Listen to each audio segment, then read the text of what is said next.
ನಾನೊಬ್ಬ ಕಾಂಗ್ರೆಸ್ಸಿನ ತಳಮಟ್ಟದ ಕಾರ್ಯಕರ್ತ ಅಂತಲೇ ಹೇಳ್ತಾ ಇರ್ತೀನಿ ಯಾವಾಗಲೂ. ನನ್ನ ಆಲೋಚನೆ ಮತ್ತು ನನ್ನ ಆಸೆ ಮತ್ತು ನಿರೀಕ್ಷೆ ಏನು ಅಂತಂದರೆ, ಇವತ್ತು ಕಷ್ಟಪಟ್ಕೊಂಡು ಸರ್ಕಾರವನ್ನು ತಂದಿರೋಂಥದ್ದು ಡಿ ಕೆ ಶಿವಕುಮಾರ್ ಸಾಹೇಬ್ ಮತ್ತು ಸಿದ್ದರಾಮಯ್ಯ ಸಾಹೇಬರು. ಅವ್ರು ಬೆಳಗ್ಗೆ ಎದ್ದ ತಕ್ಷಣವೇ ನಾವು ಜನರಿಗೆ ಏನು ಸೇವೆ ಮಾಡಬೇಕು, ಸರ್ಕಾರದಿಂದ ಯಾವ ರೀತಿ ನಿರ್ವಹಣಾ ವ್ಯವಸ್ಥೆಯಲ್ಲಿ ಬಡವರನ್ನ ರಕ್ಷಣೆ ಮಾಡಬೇಕು ಅನ್ನೋ ಚಿಂತನೆಯಲ್ಲಿದ್ದಾರೆ. ಇವತ್ತು ಯಾರ್ಯಾರು ಮಂತ್ರಿಗಳು ಜವಾಬ್ದಾರಿ ಕೊಟ್ಟಿರೋ ಅವ್ರವ್ರ ಕೆಲಸ ಮಾಡಬೇಕನ್ನೋದು ನಮ್ಮೆಲ್ಲರ ಅಪೇಕ್ಷೆ.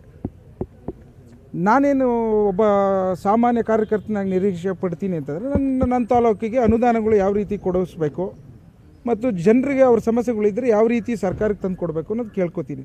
ಇವತ್ತು ಒಂದು ವಿಚಾರ, ನಾವೆಲ್ಲ ಅಷ್ಟೆಲ್ಲ ಫೈಟ್ ಮಾಡಿದ್ದಕ್ಕೆ ನಾನು ಬಿ ಖಾತಾಗಳ ಬಗ್ಗೆ ಇವಾಗ ನೋಟಿಫಿಕೇಷನ್ ಆಯಿತು. ನಾನು ವಿಶೇಷವಾಗಿ ನಮ್ಮ ಸಿ ಎಮ್ ಸಾಹೇಬರಿಗೆ ಮತ್ತು ಡಿ ಸಿ ಎಮ್ ಸಾಹೇಬರಿಗೆ ಮತ್ತು ರೆವಿನ್ಯೂ ಮಿನಿಸ್ಟ್ರಿಗೆ ಧನ್ಯವಾದ ಹೇಳಲಿಕ್ಕೆ ಬಯಸ್ತೇನೆ. ಅದು ಶ್ಲಾಘನೀಯ ಕೆಲಸ. ಅದು ಬಿಟ್ಟು ಸುಮ್ಮನೆ ಬೇರೆದೆಲ್ಲ ಮಾತಾಡೋದು ಸೂಕ್ತ ಅಲ್ಲ ಅನ್ನೋದು ನನ್ನ ಭಾವನೆ. ಡಿ ಕೆ ಶಿವಕುಮಾರ್ ಅವರು AICCನ ದುರ್ಬಳಕೆ ಮಾಡ್ಕೊಳ್ತಾ ಇದ್ದಾರೆ ಅಂತೇಳಿ ರಾಮಣ್ಣ ಅವರು ಹೇಳ್ತಾರೆ. ಅದನ್ನು ಅವ್ರನ್ನೇ ಕೇಳಬೇಕು. ಅವರೆಲ್ಲ ಹಿರಿಯ ರಾಜಕಾರಣಿಗಳು ಯಾಕೆ ಆ ಥರ ಮಾತನಾಡ್ತಾವ್ರೋ ನನಗೆ ಗೊತ್ತಿಲ್ಲ. ಅದೇ ನಾನು ನೋಡಿಲ್ಲ, ನಾನು ಯಾವ ಇದರಲ್ಲಿ ಹೇಳ್ತಾ ಇದ್ದಾರೆ ಅಂತ. ಆ ಥರ ಇದ್ದರೆ ಹೈಕಮಾಂಡ್ಗೆ ಹೋಗಿ ಕಂಪ್ಲೇಂಟ್ ಮಾಡಲಿ. ಅದು ಬಿಟ್ಬಿಟ್ಟು ಪಬ್ಲಿಕ್ಕಿಗೆ ಮೀಡಿಯಾಗೆಲ್ಲ ಬರೋಂಥದ್ದು ತರವಲ್ಲ ಅಂತ ಅನಿಸುತ್ತೆ. KPCC ಅಧ್ಯಕ್ಷರು ಎಚ್ಚರಿಕೆ ಕೊಟ್ಟರೆ ಅವೆಲ್ಲ ನಡೆಯಲ್ಲ. ಎಚ್ಚರಿಕೆಯಲ್ಲಿ ಯಾರು ಕೇಳ್ತಾರೆ ಅಧ್ಯಕ್ಷರನ್ನ? ನನಗೆ ಅವ್ರು ಏನು ಸ್ಟೇಟ್ಮೆಂಟ್ ಹೇಳಿದ್ದಾರೆ ನಾನು ನೋಡಿಲ್ಲ. ಸುಮ್ಮನೆ ನಾನು ಅದಕ್ಕೆ ರಿಯಾಕ್ಟ್ ಮಾಡಬಾರ್ದು. ಬಟ್ ನಾನು ರಾಜಣ್ಣ ಅವ್ರ ಬಗ್ಗೆ ಅತಿಯಾದ ಗೌರವ ಇಟ್ಕೊಂಡಿದ್ದೀನಿ. ನಮ್ಮ ಜಿಲ್ಲೆಯ ಮಂತ್ರಿಗಳವರು. ನಾನು ನಿಮ್ಮ ಮೂಲಕ ಎಲ್ಲ ವಿಚಾರದಲ್ಲೂ ಮಾತಾಡಬೇಕಾದ್ರೆ ಒಂದು ಮಾತನ್ನು ನಾನು ಕೇಳ್ಕೊಳಂಥದ್ದು, ನಾನೊಬ್ಬ ಸಾಮಾನ್ಯ ಕಾಂಗ್ರೆಸ್ಸಿನ ಕಾರ್ಯಕರ್ತನಾಗಿ ಕಾಂಗ್ರೆಸ್ ಪಕ್ಷದ ಒಗ್ಗಟ್ಟು ಮತ್ತು ಕಾಂಗ್ರೆಸ್ ಪಕ್ಷದ ಶಿಸ್ತನ್ನು ನಾವೆಲ್ಲ ಕಾಪಾಡ್ಕೋಬೇಕು. ಎಲ್ಲೂ ನಾವು ಪಕ್ಷಕ್ಕೆ ಹಾನಿಕರವಾದಂಥ ಹೇಳಿಕೆಗಳು ಕೊಡೋಂಥದ್ದು ಸೂಕ್ತ ಅಲ್ಲ ಅನ್ನೋದನ್ನು ಪ್ರತಿಯೊಬ್ಬ ಶಾಸಕನ ಆಶಾಭಾವನೆ. ಅದು ತಮ್ಮ ಮೂಲಕ ಹೇಳಲಿಕ್ಕೆ ಇಚ್ಛೆಪಡ್ತೇನೆ ನಾನು. ನಾನೊಬ್ಬ ಕಾಂಗ್ರೆಸ್ಸಿನ ತಳಮಟ್ಟದ ಕಾರ್ಯಕರ್ತ ಅಂತಲೇ ಹೇಳ್ತಾ ಇರ್ತೀನಿ ಯಾವಾಗಲೂ. ನನ್ನ ಆಲೋಚನೆ ಮತ್ತು ನನ್ನ ಆಸೆ ಮತ್ತು ನಿರೀಕ್ಷೆ ಏನು ಅಂತಂದರೆ, ಇವತ್ತು ಕಷ್ಟಪಟ್ಕೊಂಡು ಸರ್ಕಾರವನ್ನು ತಂದಿರೋಂಥದ್ದು ಡಿ ಕೆ ಶಿವಕುಮಾರ್ ಸಾಹೇಬ್ ಮತ್ತು ಸಿದ್ದರಾಮಯ್ಯ ಸಾಹೇಬರು.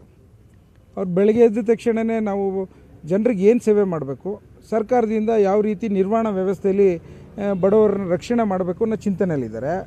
ಇವತ್ತು ಯಾರ್ಯಾರು ಮಂತ್ರಿಗಳು ಜವಾಬ್ದಾರಿ ಕೊಟ್ಟಿರೋ ಅವ್ರವ್ರ ಕೆಲಸ ಮಾಡಬೇಕನ್ನೋದು ನಮ್ಮೆಲ್ಲರ ಅಪೇಕ್ಷೆ.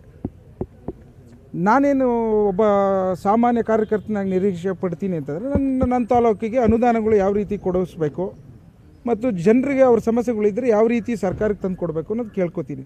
ಇವತ್ತು ಒಂದು ವಿಚಾರ, ನಾವೆಲ್ಲ ಅಷ್ಟೆಲ್ಲ ಫೈಟ್ ಮಾಡಿದ್ದಕ್ಕೆ ನಾನು ಬಿ ಖಾತಾಗಳ ಬಗ್ಗೆ ಇವಾಗ ನೋಟಿಫಿಕೇಷನ್ ಆಯಿತು. ನಾನು ವಿಶೇಷವಾಗಿ ನಮ್ಮ ಸಿ ಎಮ್ ಸಾಹೇಬರಿಗೆ ಮತ್ತು ಡಿ ಸಿ ಎಮ್ ಸಾಹೇಬರಿಗೆ ಮತ್ತು ರೆವಿನ್ಯೂ ಮಿನಿಸ್ಟ್ರಿಗೆ ಧನ್ಯವಾದ ಹೇಳಲಿಕ್ಕೆ ಬಯಸ್ತೇನೆ.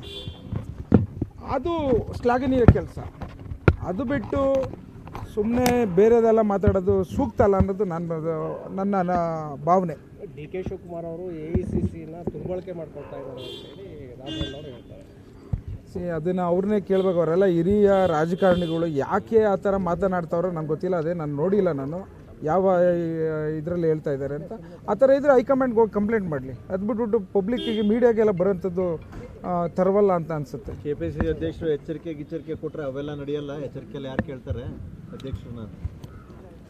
ನನಗೆ ಅವ್ರು ಏನು ಸ್ಟೇಟ್ಮೆಂಟ್ ಹೇಳಿದ್ದಾರೆ ನಾನು ನೋಡಿಲ್ಲ, ನಾನು ಸುಮ್ಮನೆ ನಾನು ಅದಕ್ಕೆ ರಿಯಾಕ್ಟ್ ಮಾಡಬಾರ್ದು. ಬಟ್ ನಾನು ರಾಜಣ್ಣ ಅವ್ರ ಬಗ್ಗೆ ಅತಿಯಾದ ಗೌರವ ಇಟ್ಕೊಂಡಿದ್ದೀನಿ. ನಮ್ಮ ಜಿಲ್ಲೆಯ ಮಂತ್ರಿಗಳವರು. ನಾನು ನಿಮ್ಮ ಮೂಲಕ ಎಲ್ಲ ವಿಚಾರದಲ್ಲೂ ಮಾತಾಡಬೇಕಾದ್ರೆ ಒಂದು ಮಾತನ್ನು ನಾನು ಕೇಳ್ಕೊಳಂಥದ್ದು, ನಾನೊಬ್ಬ ಸಾಮಾನ್ಯ ಕಾಂಗ್ರೆಸ್ಸಿನ ಕಾರ್ಯಕರ್ತನಾಗಿ ಕಾಂಗ್ರೆಸ್ ಪಕ್ಷದ ಒಗ್ಗಟ್ಟು ಮತ್ತು ಕಾಂಗ್ರೆಸ್ ಪಕ್ಷದ ಶಿಸ್ತನ್ನು ನಾವೆಲ್ಲ ಕಾಪಾಡ್ಕೋಬೇಕು.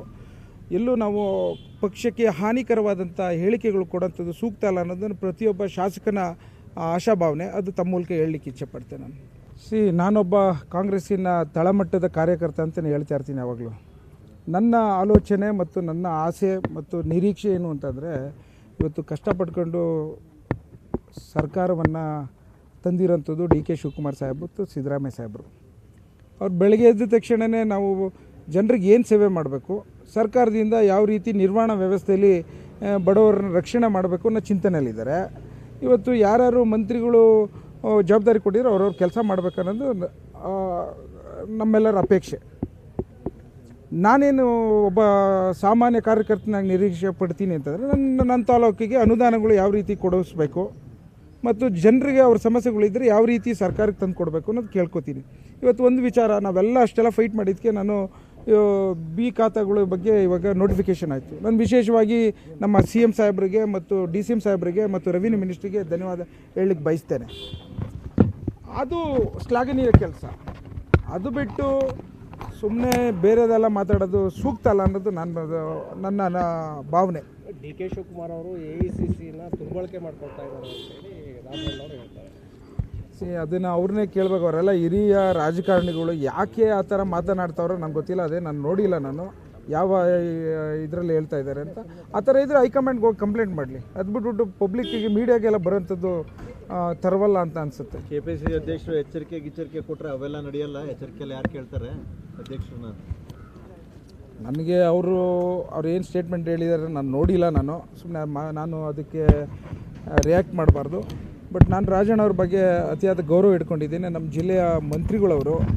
ನಾನು ನಿಮ್ಮ ಮೂಲಕ ಎಲ್ಲ ವಿಚಾರದಲ್ಲೂ ಮಾತಾಡಬೇಕಾದ್ರೆ ಒಂದು ಮಾತನ್ನು ನಾನು ಕೇಳ್ಕೊಳಂಥದ್ದು, ನಾನೊಬ್ಬ ಸಾಮಾನ್ಯ ಕಾಂಗ್ರೆಸ್ಸಿನ ಕಾರ್ಯಕರ್ತನಾಗಿ ಕಾಂಗ್ರೆಸ್ ಪಕ್ಷದ ಒಗ್ಗಟ್ಟು ಮತ್ತು ಕಾಂಗ್ರೆಸ್ ಪಕ್ಷದ ಶಿಸ್ತನ್ನು ನಾವೆಲ್ಲ ಕಾಪಾಡ್ಕೋಬೇಕು. ಎಲ್ಲೂ ನಾವು ಪಕ್ಷಕ್ಕೆ ಹಾನಿಕರವಾದಂಥ ಹೇಳಿಕೆಗಳು ಕೊಡೋಂಥದ್ದು ಸೂಕ್ತ ಅಲ್ಲ ಅನ್ನೋದನ್ನು ಪ್ರತಿಯೊಬ್ಬ ಶಾಸಕನ ಆಶಾಭಾವನೆ. ಅದು ತಮ್ಮ ಮೂಲಕ ಹೇಳಲಿಕ್ಕೆ ಇಚ್ಛೆಪಡ್ತೇನೆ ನಾನು. ನಾನೊಬ್ಬ ಕಾಂಗ್ರೆಸ್ಸಿನ ತಳಮಟ್ಟದ ಕಾರ್ಯಕರ್ತ ಅಂತಲೇ ಹೇಳ್ತಾ ಇರ್ತೀನಿ ಯಾವಾಗಲೂ.